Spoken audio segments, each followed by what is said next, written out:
আসসালামু আলাইকুম, সবাই কেমন আছেন? আশা করি সবাই বেশ ভালো আছেন। আল্লাহর রহমতে আমিও ভালো আছি।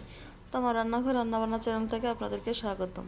তো আজকে আমি তেল পিঠা বানিয়েছি খুব সহজে, সেটা আপনাদের সাথে শেয়ার করব। দেখেন অনেক সুন্দর হয়েছে। তো প্রথমে দেখেন আমি এখানে চালের গুঁড়া নিয়েছি 2 কাপের মতো। তো মাপ অনুযায়ী আপনি যতটুকু নেবেন সেতটুকু। এখানে ময়দা আমি 1 কাপের মতো আমি মেপে ওখানে রেখে দিয়েছিলাম। তো পরিমাণ মতো দিলে সব কিছু পারফেক্ট হয়। তো এখানে আমি পরিমাণ মতো লবণও দিয়ে দিলাম। তো লবণটা দিয়ে এখন ভালো করে এটা ময়দাটার সাথে এটা মিক্স করে নিব। তো মিক্স করা হয়ে গেলে এখানে আমি গরম পানি, মানে যেটা হালকা গরম, যেটা আমি হাতে সইতে পারবো সেতটুকু মানে গরম, আমি এখানে পানি দিয়ে দিলাম 2 কাপের মতো। তো প্রথমে একটু পানি কম দিবেন, যেহেতু এটা আটাটা আগে মাখতে হবে। তো এটা এখন পানি দিয়ে আমি এখানটা ভালো করে একটু মেখে নিব, হাত দিয়ে যতটুকু পারবো কষলায় কষলায় মাখাই নিব। তো মাখানো হয়ে গেলে এখানে আমি চিনিটা দিব, কারণ অনেকে গুড় দেয়। যদি আপনারা গুড় দিয়ে বানান তাহলে আপনি গুড়টা একটু গলায় নেবেন। তো আমি আজকে চিনি দিয়ে বানাবো, তো এখানে আমি পরিমাণ মতো চিনি দিয়ে দিলাম। যে যেরকম মিষ্টি খাবেন সে সেরকমভাবেই মিষ্টিটা দিবেন। তো আমি এখানে চিনিটা দিয়ে এখন ভালো করে চিনিটা গলায় নিব। আমি চিনিটা গলায় নিয়েছি দেখেন ক্যামেরার পিছনে। তো আমি এখন আবার এখানে পানি ইউজ করব 1 কাপের মতো। তো আর একটু পানি দিয়ে এটা এখন আমি ব্যাটারটা ভালো করে তৈরি করে নিব। তো এখন ভালো করে নাড়াচাড়া করতে হবে। আপনার একটু চেষ্টা করবেন হাত দিয়ে নাড়ার জন্য, কারণ হাত দিয়ে নাড়া করলে এটা পারফেক্টভাবে পিঠাটা হবে। তো এখানে আমি দেখেন আবার কি আমরা ইয়াতে নিয়ে আমি আবার দেখাইতেছি যে এরকম ঘনত্বটা হবে। তো এরকম ঘনত্বটা রাখার চেষ্টা করবেন। আমি আপনাকে বারবার দেখাইতেছি দেখেন আপনারা। তো কথা বলতে বলতে দেখেন আমি প্রথম পিঠাটা কিন্তু দিয়ে দিয়েছি। তো পিঠাটা দিয়ে প্রথম পিঠায় দেখলাম যে মাশাআল্লাহ অনেক বেশি ফুলছে। তো আপনারা হয়তো দেখলেই বুঝতে পারবেন যে কত বেশি ফুলছে।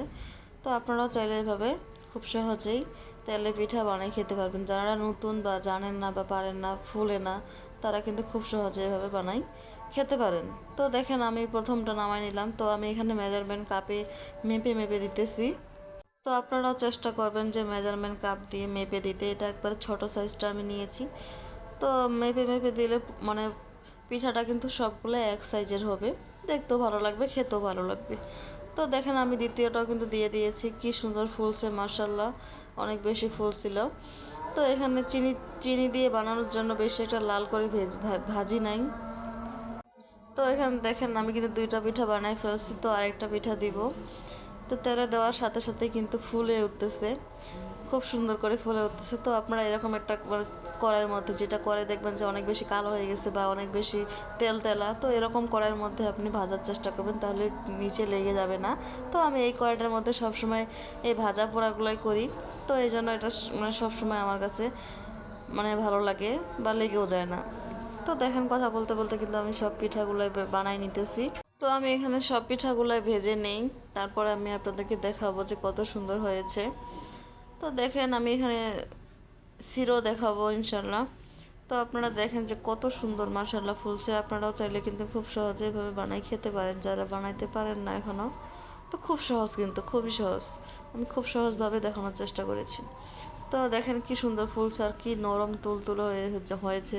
কারণ আপনারা একটু ময়দা দেওয়ার চেষ্টা করবেন, ময়দা দিলে কিন্তু অনেক সুন্দর তুলতুলে হয়। তো আপনাদেরকে আমি এখন ছিঁড়ে দেখাবো।